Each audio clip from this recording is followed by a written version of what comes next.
Hey there guys, Raymond here, and welcome back to another top 10 list. And for the first time ever, we are not in Forza. In fact, we're going outside, hopefully something that we can see furthermore into the future. I want to diversify to other racing games, not just be doing Forza all the time, just be more of a racing game channel in general. So today we're talking about Need for Speed Payback and the top 10 things to look forward to in it.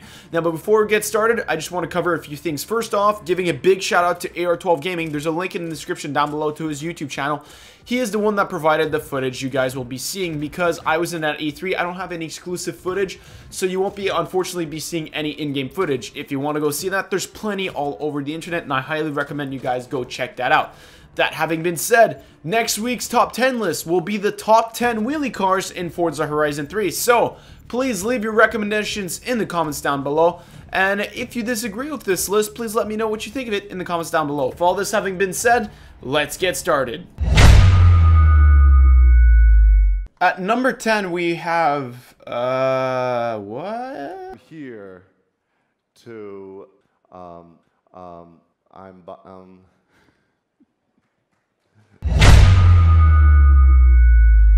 Sorry about number 10, it looked like we had a few technical difficulties there, but moving on to number 9. Number 9 being the Nissan 350Z, not ZZ. If you get mad at me, it's because you're American.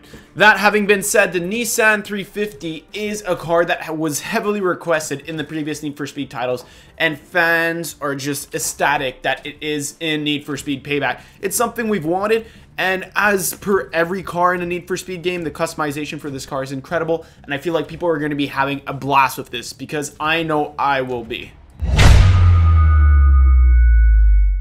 Now at number 8, we have the heists. Now, why would you be excited about the heists? Because they look absolutely freaking amazing. Sorry for my excitement, because they are! I mean, if you saw E3, if you were watching it live, that was one of the highlights of the EA press conference. Not that there were many, sorry about that. But that having been said, the heist where they stole the Koenigsegg Regera is already looking incredible. Sorry I can't show you any footage, copyright infringement and other things. But it is something you should check out. If you haven't seen the footage yet, I highly recommend you look it up because that looks to be one of the most exciting things to come up in the upcoming Need for Speed Payback. Now at number 7, let's talk about something that's not that complicated, but that seems to make a difference, and that is the sun. Yes, they have created a sun. In other words, a day-night cycle, which is something a lot of fans requested, and I completely agree with. Because in my time playing Need for Speed in 2015, the predecessor of Payback, it became really redundant. Always racing at night kind of feels draining after a while, and I'd like to be able to race in the day and race at night. Having the combination of the both also kind of gives a refreshing taste of the map, at least in my opinion. The fact that they finally added a day-night cycle to me is really, really important, and hopefully will help to make the player experience that much better. Now at number 6, we have something that some of you may be happy about, others not happy about, and if you're not happy about it, then just don't play a Need for Speed game, because this is part of the reason why people play them, and that is cop chases. They are back, but not only are they back, they are back in black with a Thunderstruck. And yes, that was a bunch of AC/DC songs I just said. That having been said, unlike its predecessor, where some people found the cop chases to be a little bit too relaxed, the developers promise the return of intensity in cop chases in Need for Speed Payback. This meaning that things are not going to be as easy as they were, but hopefully it will make for a lot more entertaining gameplay and moments. Finally, at number 5, we have the story. Now, tell me if you heard this one before, and if you haven't, it's probably because you've never played a Need for Speed game. A street racer is really doing well, he's on top of the world, he gets double-crossed, goes to jail or something bad happens to him, and then he has to rebuild his way from the bottom all the way to the top while beating the people who double-crossed him. Well, if you've heard that before, you've basically played any Need for Speed game, because that's almost every Need for Speed game story, in my opinion. That having been said, it is a good story that we're looking forward to.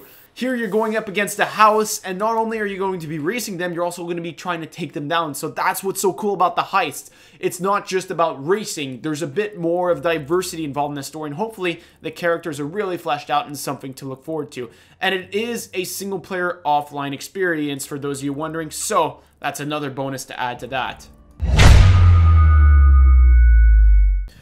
Now, at number 4, we have something that I'm personally really excited for, and that is the map, the map, the map. I said it 3 times, and that's because I am excited for it.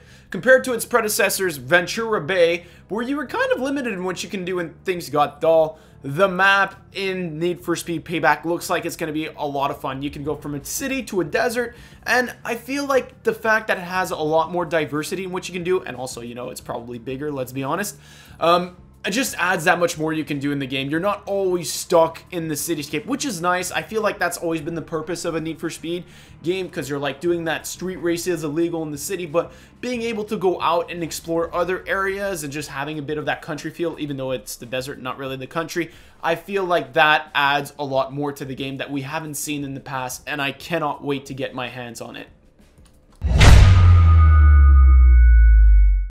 At number 3, we speak of the go-to reason to go play any Need for Speed game, and that is the customization. If I'm honest, and this is in my experience, I may be wrong, correct me if I'm wrong, but Need for Speed games in general have had some of the most in-depth customization I've ever seen in any car games, period. I don't think anyone can hold a candle to it. Sure, Forza added a few custom body kits in Horizon 3, but it is nothing compared to what you can do in Need for Speed. In fact, it's nothing compared to what you could do in Need for Speed 2 years ago. And the fact that they're adding even more for Payback just blows my mind, because it was already so much you could do with your car. And it's like, well, you know, we already have the most amount of customization in games, so how about we give you more? And to that, I say yes. Please, thank you, and goodbye. At number 2, we have something which is kind of a cheaty thing to say on my behalf, but I'm gonna say it anyways.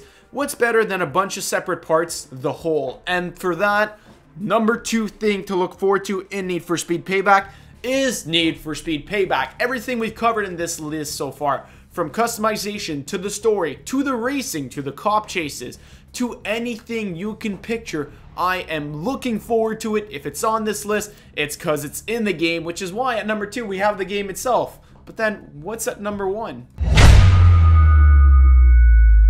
Now, we're at number 1. What could be better than the game itself? What could I look forward to more than the game itself? And the answer of this is really, really simple, and a bunch of you are probably going to get salty as hell in the comments, but here's my response. My homie Nick. My homie Nick, AR12 Gaming, he looks like he's customizing a classic Beetle. Well guys, that is going to be it for today's top 10 list. Let me know if you agreed, disagreed with the list, or if you would have just scrapped everything I've said. Also, please understand, number 10 and 1 were sort of jokes, and if you didn't get that, feel free to rage at me in the comments down below. All that having been said, I do hope you enjoyed. Also remember, next week's top 10 list, top 10 wheelie cars in Forza Horizon 3. Leave your recommendations in the comments down below as well. Be sure to check out AR12 Gaming's channel. He gave me all this customization footage, so I was able to have something for you guys to look at from Need for Speed Payback. All this having been said, my name has been Raymond. Be sure to follow, share, subscribe, stuff in the description down below. Wow, this is a failure. And I will see you all in the next one.